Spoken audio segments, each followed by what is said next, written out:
ముందుగా ఒక గిన్నె తీసుకొని దానికి కొంచెం నెయ్యి అప్లై చేసుకొని పక్కన పెట్టుకోవాలి. తర్వాత ఒక గిన్నె శనగపిండిని తీసుకొని జల్లెల్లో వేసి మెత్తగా చల్లించుకోవాలి. ఇప్పుడు కొలతల విషయానికి వస్తే ఒక గిన్నె శనగపిండికి 2 గిన్నెల చక్కెర, 2 గిన్నెల నూనె తీసుకోవాలి.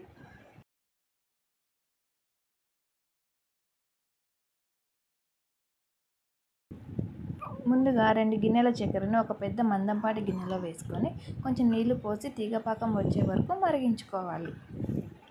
పాకం తయారయ్యేలోపు నూనెను పక్కన సిమ్లో వేడి చేస్తూ పెట్టుకోవాలి.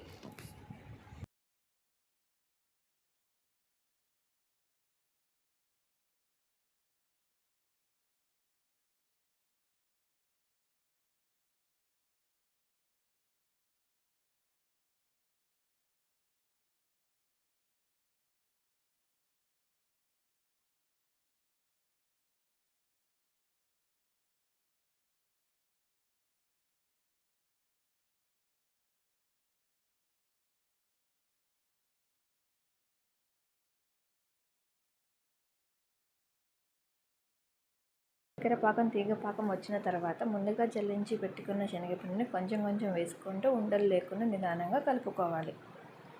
శనగపిండి మొత్తం బాగా కలిసిన తర్వాత వేడి చేసి పెట్టుకున్న నూనెను కొద్ది కొద్దిగా పోస్తూ కలుపుకోవాలి.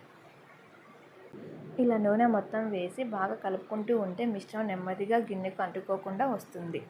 అప్పుడు వెంటనే నెయ్యి అప్లై చేసి పెట్టుకున్న గిన్నెలోకి లేదా ప్లేట్లోకి ఈ మిశ్రమాన్ని వేసుకొని సమానంగా సెట్ చేసుకోవాలి. కొంచెం చల్లార్చిన తర్వాత మనకు కావాల్సిన షేప్లో కట్ చేసుకుంటే చాలు. అంతే, ఎంతో టేస్టీగా నోట్లో వేసుకుంటే కరిపోయేలాగా సింపుల్గా మైసూర్ పాక్ రెడీ. ఇలాంటి వీడియోస్ కావాలంటే లైక్, షేర్ అండ్ సబ్స్క్రైబ్.